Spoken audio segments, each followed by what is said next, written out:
Happy Wednesday to the people. We're back. It's another Wednesday here at the shop, and we have got quite a topic for you. Of course, when I say we, I mean myself, because it's going to just be me recording today.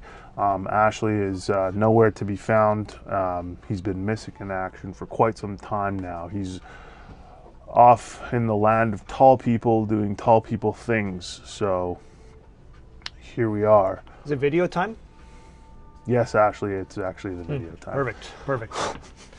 All right, everybody. That is a little more, Ash. Yep. Come on.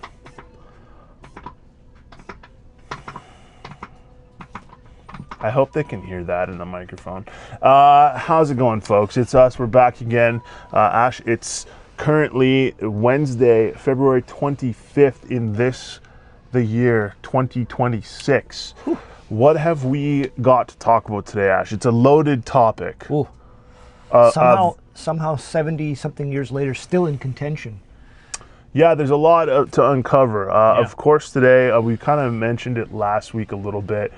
We wanted to talk about the comics code and kind of its impact on the comic scene, maybe what led up to it. It's really a very, very long topic to discuss, but we wanted to give our kind of spin on the whole situation. So just for those of you who maybe don't know, what would you say is probably like the Coles Notes, the quick version, if you will, of what the comics code is, Ash? The origin?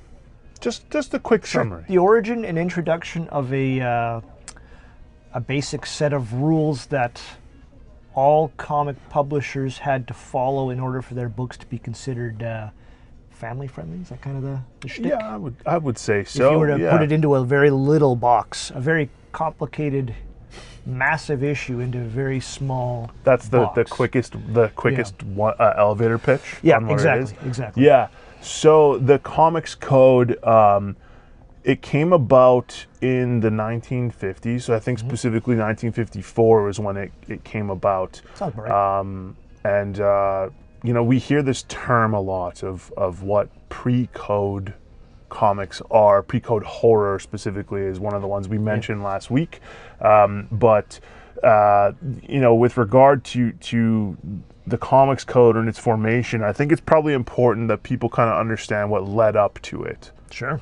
So you got to harken back with us. So of course we're a Canadian company. We're in Winnipeg, Canada. So for us, we can't speak from experience of the landscape of the United States at the time, but the most kind of important things I think that led up to the formation of the comics code in the 40s was that basically there were a lot of people coming home from gone off to war. Yep. World War II is happening.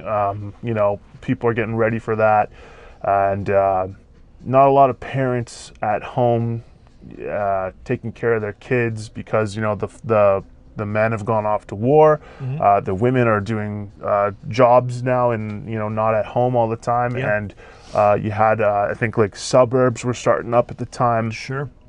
So families weren't as tightly knit, and in a lot of cases people were gone off doing this, that, or the other, and so kids were kind of left to their own devices, and they were not always being good kids, let's call it.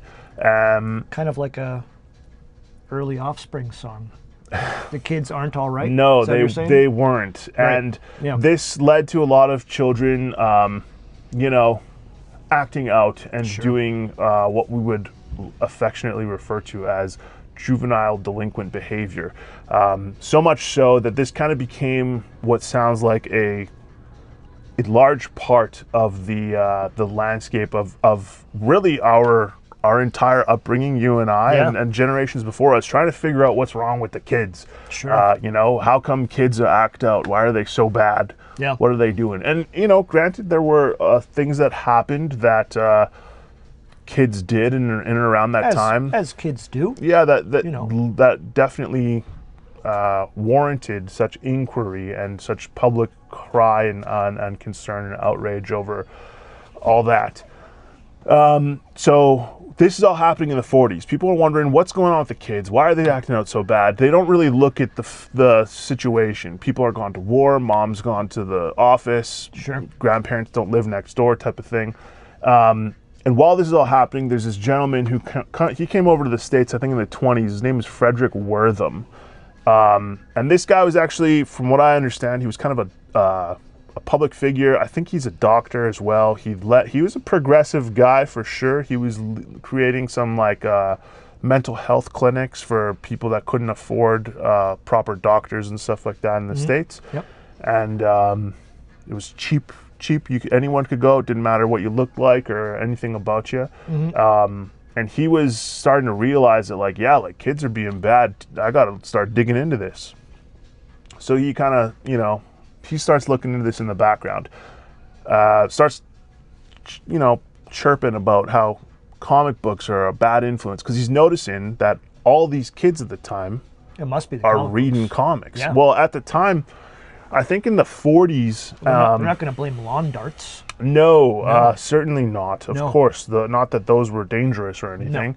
But in the 40s, I think it was estimated that like something like 95% of elementary school to high school children were reading comics. Sure. So what's the common denominator? It's got to be the comics, right? Yeah. It couldn't be the fractured kind of home life of these children at the Sure, time. Had to be some outside influence.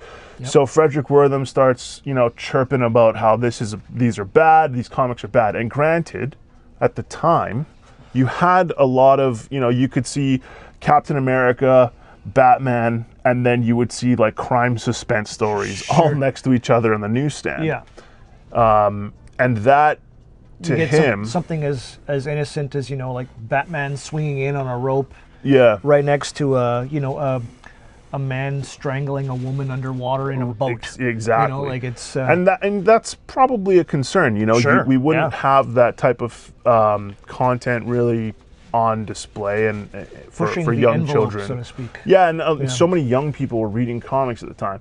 So this is all going down, and comic book companies were kind of like, like maybe we should figure out something. So they created this thing called the ACMP, and that was basically a Do you know what that code. acronym stands for? It's like the Associated Comic Magazine. I could be wrong. I can't remember what it is. I But hate acronyms. yeah, me too. The ACMP, I believe it was called. That existed from the 40s to the 50s, like mid 40s to right before the Comics Code. Sure. It was essentially the prototype of the Comics Code. It was self-censoring more or less, Right. but it wasn't really adhered to. Sure. It's if you actually go back and look, the original ACMP, I believe it had a seal, much like the Comics Code eventually adopted. Right. But it was a star. It was a star that said like official seal or something like that. And I some of see. the adverts that they had to talk about how this seal was blah blah blah showed actual seal, like the animal seal, in some of the ads. I feel like I remember seeing some of those. Yeah, it's old timey stuff. You can find them if you go real far back. Sure. So anyway, I think it's maybe a good point here to talk about, to show some of the people, some of the stuff. A little show and tell. Yeah, so this is kind of the stuff that we would have seen on newsstands back in the day. So maybe do the ghost one first. So we found this in the shop the other day here. So this might be hard to make out, but what you can see on this is up top here we have what appears to be, this is a ghost comic book. Someone appears to have been hung at some point. I think Is she decapitated? No, I think she's been poisoned on the bottom there. She's holding a vial of poison right here. There's also this person who's a scuba diver, presumably has drowned. So this type of imagery was what Frederick Wortham was saying is corrupting the youth, seducing the innocent, if you will. Yes, yes. And at the time, there was other stuff as well that didn't have the what a cover, eh? It's a great cover. It's got a lot going on. This guy's dead. This guy's dying. Yeah. She's dying. There was other stuff that wasn't so overtly violent or depicted things that were violent, but still very like thought-provoking and cool. And most commonly, these books would be from what we call EC Comics, Yeah. which at the time was, I believe, educational comics was what they were called Entertaining. first. Oh, sorry, Then yeah, he it was, changed yeah, it to it was, yeah. entertaining comics. Yeah. So This this is is a a, popular weird fantasy. Weird Science is another one. Sure. Frank Frazetta, Al yeah. Williamson, a couple of greats. Let's show that one too. The Valor. Yeah. Yeah. This is a cool one as well if you Little, like medieval stuff. Little Wally Wood action. Yeah. Yeah. So these are pre-code. Yep. Most commonly, people look for pre-code horror because that shows the most violent stuff. Now, What's the stuff that prompted them to Yes. code in the first place? So- Nobody was complaining about war books. yeah, no one and cared stuff. about valor Yeah. and you know, the war stuff wasn't too overtly violent on the covers either. Yeah. So again, early 50s we're looking at now. You have Frederick Wortham starting to become more known. He's writing articles for newspapers talking about how these comic books are not good. You shouldn't have them in the home. And he eventually writes this book called The Seduction of the Innocent. Now, people knew who Frederick Wortham was because they saw his articles. Like, they were all over the place. They were in newspapers. They would be in Reader's Digest. If you remember those, just about every household bathroom had a Reader's Digest in it. The little like wicker thing. Yeah, beside the toilet wicker with cabinet, The, with the yeah. stack of Reader's Digest in it. So Yeah, those, classic. so he wrote articles that ended up in these in newspapers and talked about how comics were corrupting the youth. Right. And it was so well received, these articles, even in Reader's Digest, that there's reports back in the day of the small town communities organizing public book burnings where Yeah. kids would bring their comic books and they'd have these big bonfires and throw them into the fire because they wanted to show they were like good kids, right? Sure.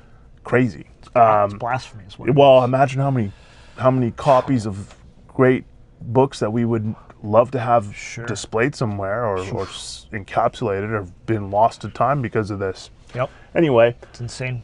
Frederick Wortham eventually writes this book called The Seduction of the Innocent. This comes out in, I think, around 1954, right around the beginning, if I'm not mistaken. In late 53, 54. Yeah. That sounds right. This book comes out. It basically argues comic books are terrible for kids. Here's why. It's all the stuff we talked about previously, violence, etc. There's a lot of things like the anecdotes about like, oh, like, Law enforcement taking bribes. And yeah, stuff, or like, and- you know, it's creating kind of this disillusionment with law enforcement and politicians. There was a whole thing in there about Batman and Robin being gay and Wonder Woman being gay. Right. There are some arguments that he makes in the book that probably are things that in our current modern landscape we would support, such as like some of the way that women are depicted in the comics because they have impossible body proportions was kind of harmful to young girls. And I Right. think that we could probably say, yeah, he was on the mark with that or one. even a propensity for violence, particularly towards Toward women, yeah. And Yeah. so one of the things that happened commonly in this book was that he pretty much focused in on EC comics. Right. Like those were the ones with a lot of the crime on the cover, the violence, etc. They were the ones habitually pushing the envelope. Yes, like there are some fairly infamous ones that they ended up showing in this this trial that happens.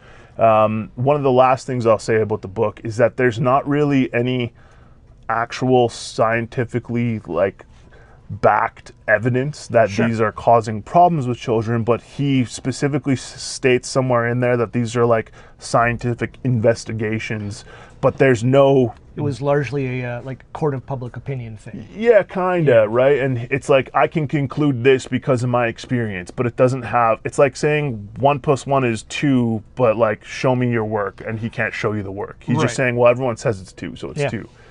Anyway, this book comes out. At the time, you know, people are starting to believe that the children being bad is at an all-time high. We got to figure it out.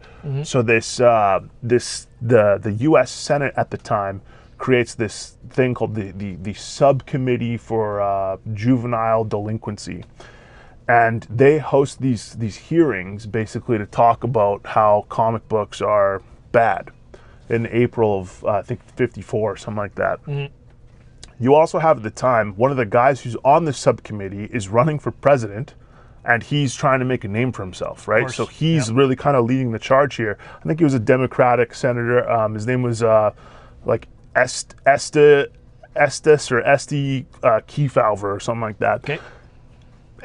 Anyway, that's kind of political stuff, whatever. But as part of this, as part of this trial, they would show a lot of these books, and they called on Frederick Wortham to this trial and said, "Hey, argue your case here. We already know, we've already seen it. The Seduction of the Innocent book that he had written got reviewed like 1,000+ times by almost every newspaper you could think of. Positive reviews. This guy's on to something."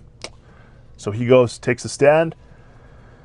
They ask him, "Hey, like, tell us more." He basically just reiterates a lot of the stuff in the Seduction of the Innocent book that he wrote. A lot of people gloss over this part, which is, understandable. But he goes on, does his thing. Great. They call a new person up, someone who volunteers himself. This person is William Gaines. So EC, you know a little bit about him. Yeah, sure. Yeah, So what can you tell the people about William Gaines? he was editor slash I think he was co-publisher with EC for a long time. Yeah, EC Comics. Yeah. If I remember, kind of responsible.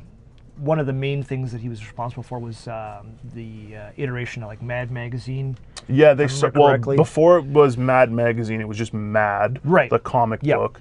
But yeah, he was a pretty cool and well liked guy at EC, from what I understand, and he allegedly was, they when the trial was happening, not much of a public speaker. No, and people told him not to do it. Right. Don't go to the trial and talk. But he volunteered himself to go talk. And as it turns out, you ever seen that meme? "You're not that guy, pal." Right. Yeah. He's not that guy. And he basically shoots himself in the foot in this trial by they show him imagery of some of the books, most famously the books that have a ton of notoriety today. Crime Suspense Stories is one of them, specifically issue 22, which is a decapitated head on the cover. Right.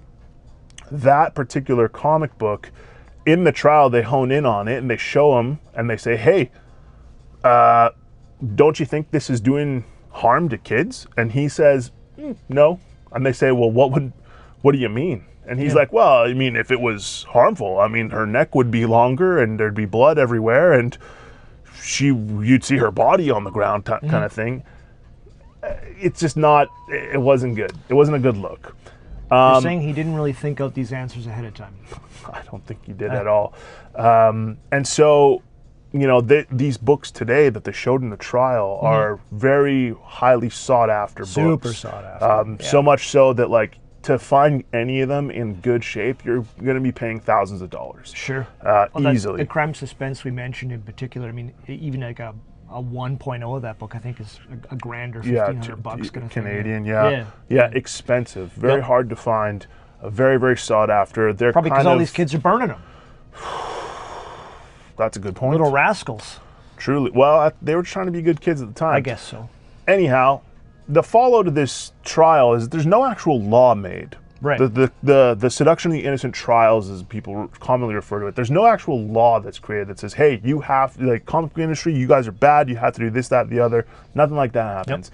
Instead, the comic book industry, who's very, they're invested in the fallout of this situation. Of course. Yeah. They see and hear about what's going on at the trials, and they're like, "We got to get in front of this. We got to do something about this. If only we could standardize." So they look at the existing ACMP that I talked about earlier. Right. I think that's what it was, by the way. I'm sorry if I got the acronym wrong. They decide that's not good enough. We're going to do a new version of self-regulating and enforcing rules on ourselves, and we're going to call it the Comics Code. They appoint like the president of Archie Comics or something. That's the last bastion of good old home American values. Who's the most goody-good out of all of Yeah, us? they put them in charge of it. And there was all sorts of stories of stuff that was going on at the time. Like they would draw Archie Comics with like all the women characters naked, and some like inker would have to fill in the blanks. Right, yeah. Terrible like goofiness happening at the time. Sure. But if you want to show the people what the comics code, so you got a stamp on your book. You had to This is 1954. Yeah, this came out in 54. Aces High, so issue number 2, one of the first books to contain said stamp. Yeah, so if you had to send it, your company had to send it. Is that an EC book? That is an EC book, yes. EC, who eventually died as a result of, died, were bought out and like left to pasture kind of thing. Yeah, they like William Gaines kind of single-handedly caused a lot of that stuff to go down negatively for them. They, though, at the time were trying to right the ship, so they and all the publishers had to pre-send their books to the Comics Code to get this approval, which then they would put the white stamp on the cover like we had shown there. Now, it's worth noting that this was self-enforced. So the comics industry was doing this on their own. They didn't have to do it. However, the thing that enforced the code was distributors. Yeah. Distributors would tell the comic book companies, we are not going to carry your comic unless it has this seal, because we don't want the backlash, right? We don't want you to corrupt the youth. We don't want all this bad stuff to be happening. Steve's newsstand in New York is not displaying your book. Yeah, well, and interestingly, that actually became, I think fallout from this actually caused the like American Newsstand Association or whatever to stop carrying a lot of those like EC books and crime books and stuff like that. Specifically, crime books are one of the things referenced. Right. Yeah. You have a Mad magazine there too? I do. Yeah. This is another old Mad. So after the this is 50. I want to say 55. Yeah. It's quite up there though. If I remember correctly, this is the first time that Alfred E. Newman uses his statement, "What me worry," a very famous statement. 56, right on there. Yeah, there you go. Yeah. But yeah, very famous statement in comic culture, if you want to call it that. Yeah. After the fallout of all that, EC ended up converting basically their entire line. They stopped doing almost every book and only concentrated on Mad, which they converted to a magazine. Yep. And I mean, there's other stuff to talk about too that we could go on about. Like in the 70s, they kind of adjusted the code a little bit to make it less restrictive. Sure. There's the famous Spider-Man books. Maybe talk about those. Sure. Numbers are escaping me. I think 96, 7, and 8. Or 7, 8, 9, 7, I can't 8, 9, remember. Yeah. There's what they were asked by the government to portray. Stan Lee, Yeah, portray. Like the effects of drugs. The effects of drug usage, and like Spider-Man cracking down on drugs and stuff like that. And the Comics Code was like, whoa, there's drugs in these books. We can't show this. Yeah, I think the story is that like they sent it. They had previously done something that it was Dead Man. It's a Strange Adventures 205. Sure. Yeah. They show it's the first appearance of Dead Man. He's like sees some people doing like an opium drug deal or something, and then so Marvel thought, whatever, we could do a drug-based story. It's fine. So they do that, and then they sent it for a pre-approval at the Code. But the guy who previously approved stuff was like sick that day or something, and some new guy was doing the approvals.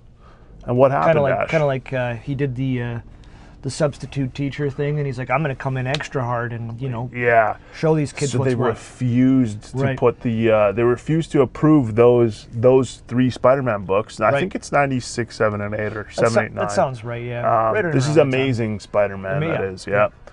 And those books were published without the seal on them. Yeah.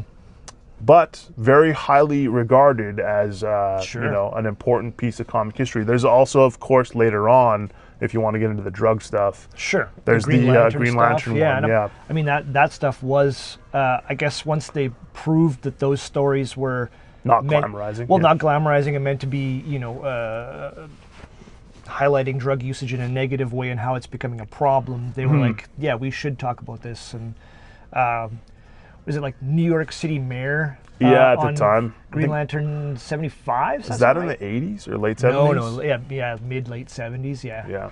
Has like his blurb on the top of it kind of thing. And talking about how like this, if you know, this comic book is really helpful to our fight against the war on drugs, they called it. War on drugs, yeah. Neil Adams covers. Yeah.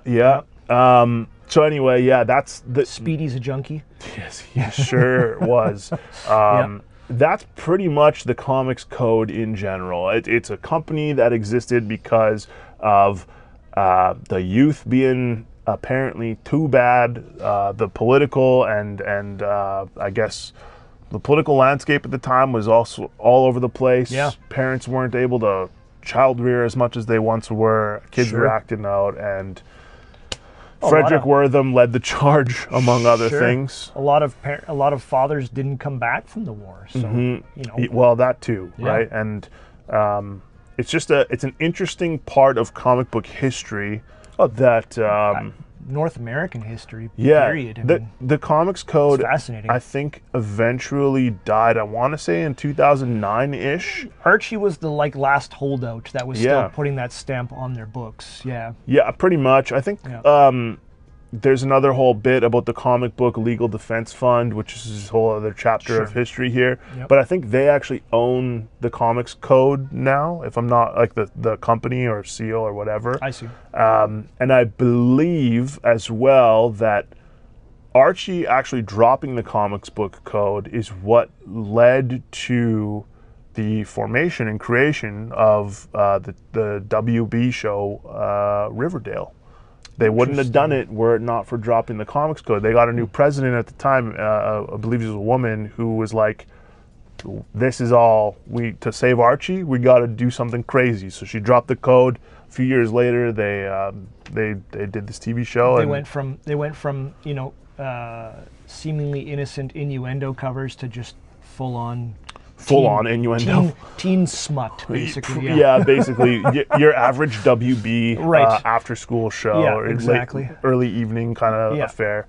Yeah. So anyway, that's the Comics Code. That's more or less what it's about. The Cliff Notes. I mean, there's so much more you could go to. Yeah, there's documentaries. There's a movie, I think, or documentary. I think it's on Netflix. If you're in the States, maybe look for it. Well, Seduction of the Innocent is on YouTube, I think. No, I'm not sure. No? I tried looking for it, but you could read the book. Sure. There's a movie called The Code. I think it's on the U.S. Netflix. Additionally, there's an organization called the Sequart organization. Sequart. I don't know how to say it. It seems like they do a lot of stuff relating to EC. And they have a Patreon. You could go onto their Patreon and watch about an hour and a half, 2-hour documentary on all this stuff. Basically, the long form of what I told everybody today, and that's more or less it. I mean, cool. That's the code in a nutshell. Yeah, that's a lot.